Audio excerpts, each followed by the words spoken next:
La langue et la culture française sont très importants dans l'histoire et identité canadienne. Cela m'a fait réfléchir à propos de comment chaque premier ministre canadien regardait la langue française et son relation à ça. Commençons par Sir John A. Macdonald. Il ne parlait pas le français, mais il considérait la langue et la culture française très importantes au Canada.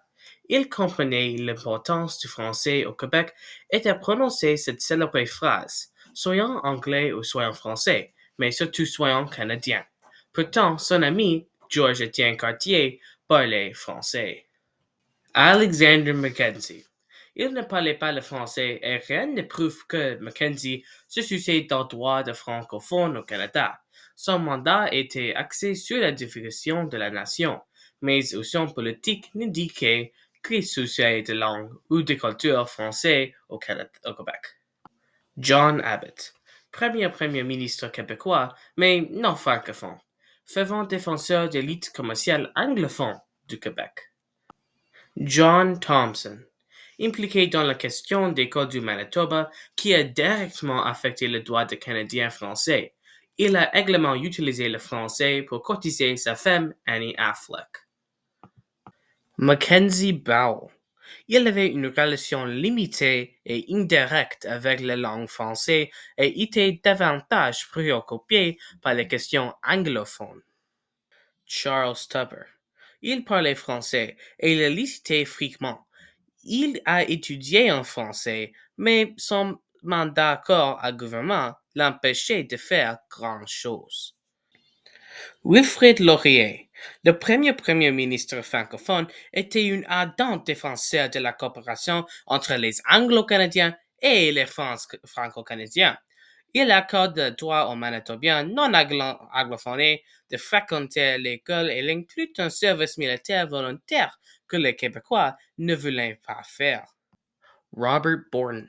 Le gouvernement de Borden a essuyé des réactions négatives de la population pour avoir forcé les Québécois à la conscription.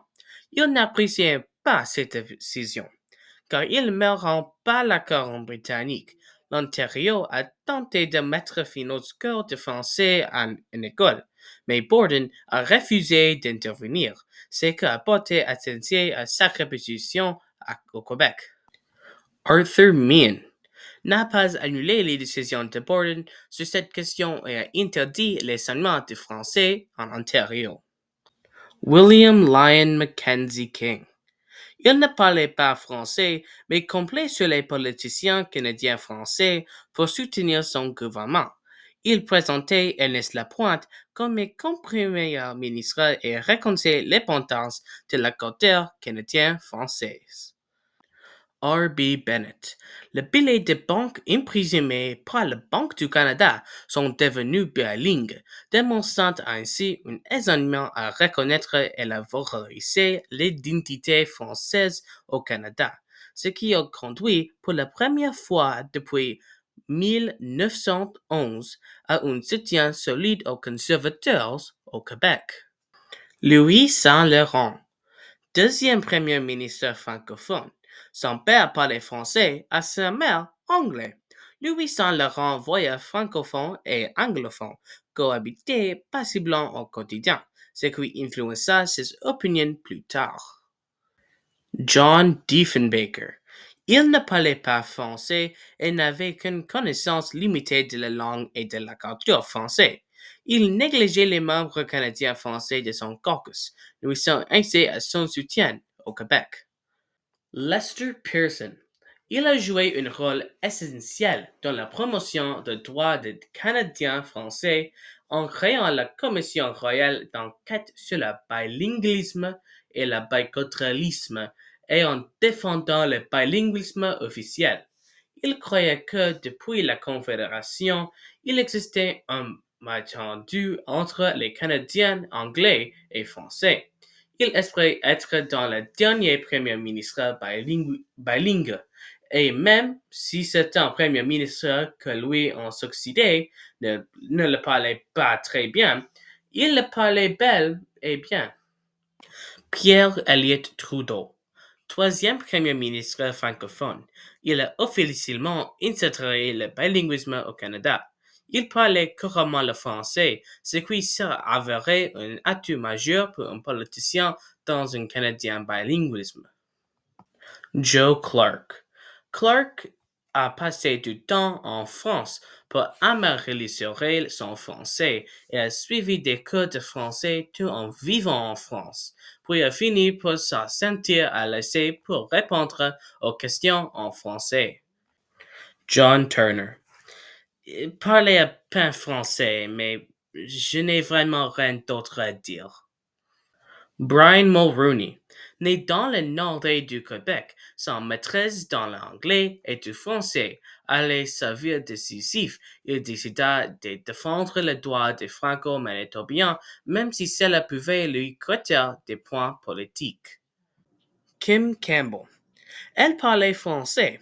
L'un des deux sièges remportés par son parti conservateur en 1993 se trouvait au Québec. Jean Chrétien, quatrième premier ministre francophone, il a appris le français comme première langue et a vécu au Québec toute sa vie.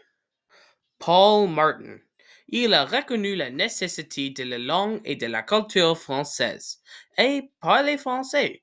Très jeune, il a fréquenté une école française pour améliorer ses compétences en français.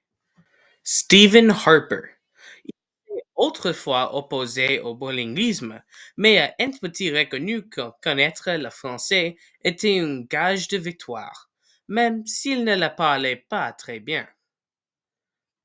Justin Trudeau, cinquième premier ministre francophone, a vécu au Québec et parle le français comme langue maternelle.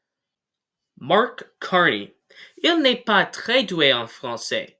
Il a annulé un débat en français lors de la campagne électorale de 2025.